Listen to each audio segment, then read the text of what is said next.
कहानी शुरू होती है एक पुरानी ट्रक से जो ग्रीन फील्ड से गुजर रही है। सात्सुकी और उसकी छोटी बहन में अपने पापा के साथ नए घर शिफ्ट हो रहे होते हैं।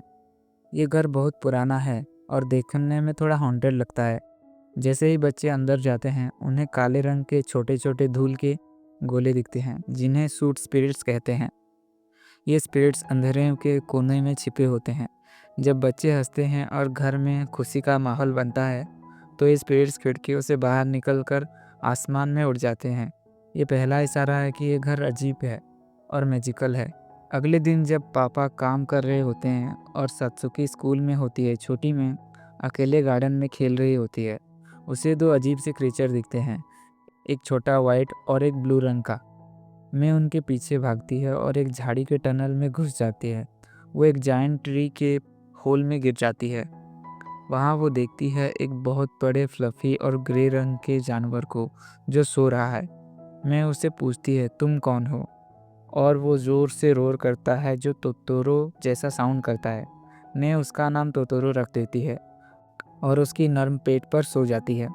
एक रात बहुत ज़ोर से बारिश हो रही होती है। सात्सुकी और मैं बस स्टॉप पर खड़ी हैं और अपने पापा का इंतज़ार कर रही हैं क्योंकि उनकी बस लेट है। मैं को नींद आती है तो सात्सुकी उसको अपने पीठ पर उठा लेती है। तभी सडनली उनके साइड में एक बड़ी सी परछाई आकर खड़ी हो जाती है।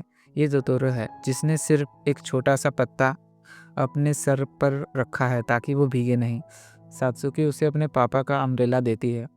जब बारिश की बूंदें छतरी पर गिरती हैं तो तोतोरो को वो साउंड बहुत पसंद आता है और वो ज़ोर से जंप करता है जिससे सारे पेड़ों का पानी उस पर गिरता है। फिर एक अजीब सी बस आती है जिसके बारे में कोई सोच भी नहीं सकता, द कैट बस।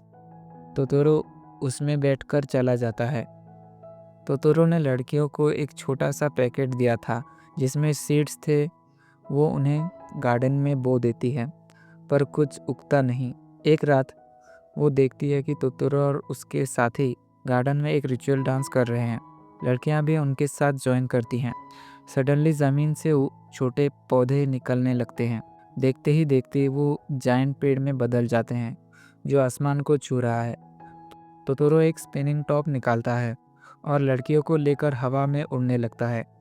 वो सब एक साथ पेड़ की सबसे छोटी ब्रांच पर बैठकर फ्लूट बजाते हैं। स्टोरी में टेंशन तब आती है जब हॉस्पिटल से न्यूज़ आती है कि उनकी माँ की तबीयत बहुत ख़राब हो गई है। वो इस वीकेंड घर नहीं आ पाएंगी। मैं जिद करती है और अकेले हॉस्पिटल की तरफ निकल जाती है। वो रास्ता भटक जाती है। पूरा गांव पागलों की तरह उसे ढूंढता है पर वो नहीं मिलती। सात्सुकी रोते हुए तोतोरो के पास जाती है और मदद मांगती है। तोतोरो तुरंत कैट बस को समन करता है। कैट बस की आंखें सर्चलाइट की तरह चमकती हैं और वो हवा की रफ्तार से मेघ को ढूंढने निकल पड़ती है। फाइनली मेघ एक स्टैचू के पास बैठी हुई मिलती है। कैट बस दोनों बहनों को हॉस्पिटल ले जाती है। वो दोनों एक पेड़ के ब्रांच पर बैठकर देखती हैं कि उनकी माँ ठीक हैं और पापा से बात कर रही हैं।